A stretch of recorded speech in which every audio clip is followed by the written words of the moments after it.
Carroll's performance, and it was really tough to watch Scott Quigg's tonight. It's a passing of the torch. It's a timing thing in boxing. I think, even though Quigg was a favourite going into it, I think a lot of us felt that with the inactivity and the miles on the clock, that it might be the time for Carroll. And I thought he was dominant from the word go. I thought he boxed beautifully. His range was fantastic. I think he's improved since the Tevin Farmer display. I thought it was the best performance I've seen of John O'Carroll's career. Fantastic. He looked fresh at the end. Scott Quigg tried desperately hard. He was heroic as ever. He was gutsy. He was spirited. Nothing went right. And I think the corner had a big decision to make. Maybe 2 or 3 rounds before that. I think he was never going to win the fight. And fortunately, the towel went in when it did. But Matt alongside me and a lot of the others felt that should have happened earlier.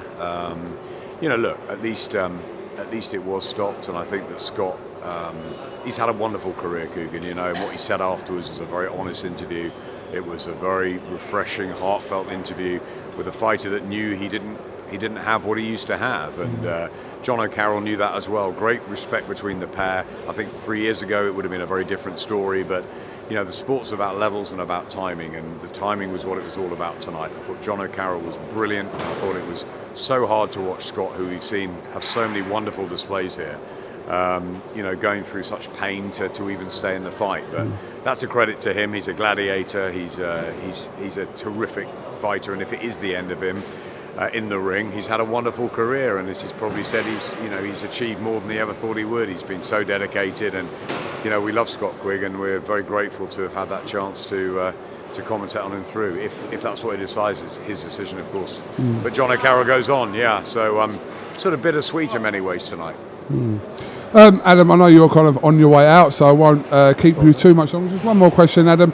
I'm not going to delve into the whole Sky DAZN thing. I know you've spoken about that all week, so we'll leave that alone for the moment. But AJ Fury, do you believe that we will see that this year? What's your opinion? Johnny Nelson says no, we won't see that this year. I believe there's a lot of love, a lot of warmth to make that fight happen from everyone, really. I think there are a lot of hurdles to go through, as always with these things. And we have the small problem of both of them have got to fight first. And they've got tough fights. AJ's got to fight Pulev, who we know is a tough guy. Yes, he should come through, but it's a hard fight, and he's got to prepare diligently for that. Remember, one fight ago, before the Ruiz rematch, he was, his career was going through a dramatic turn, and he was coming back from that defeat. So Pulev will fancy his chances. I think Joshua should come through, and then we expect Fury to come through the Wilder.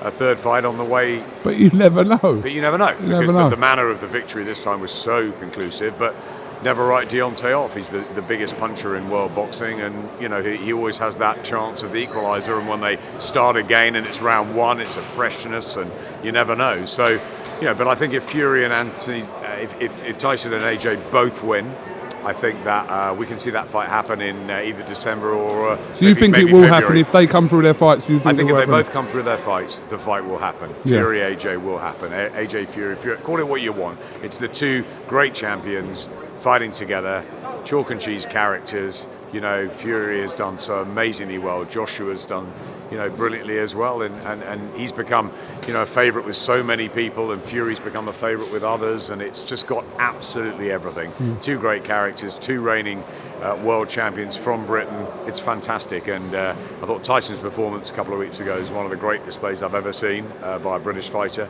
and AJ's performance in Saudi was punch perfect on the pressure he was going through. So we've got to make that fight happen, and there are hurdles. There'll be broadcasting hurdles, there'll be promotional hurdles, all sorts, but the fight, I think, will happen, and I think it'll be the biggest fight probably ever that's happened.